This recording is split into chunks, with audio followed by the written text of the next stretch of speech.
सेब वधिया सेब है, बेहतरीन सेब आ गए, वधिया माल्टे आ गए। अस्सलाम वालेकुम चाची, मेरा नाम अली है।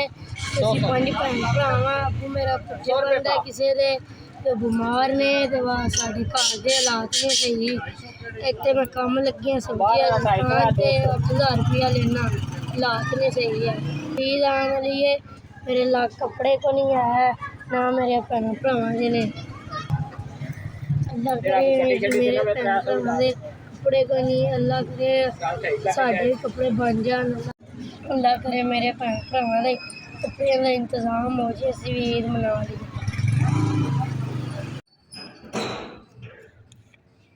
ज़ोर 2 3 4 5 बड़ी बड़ी मेहरबानी। मैं भी कि ईद के कपड़े लै लां, भैन भरावां दे भी कपड़े लै लां, राशन लै लां, बड़ी बड़ी मेहरबानी।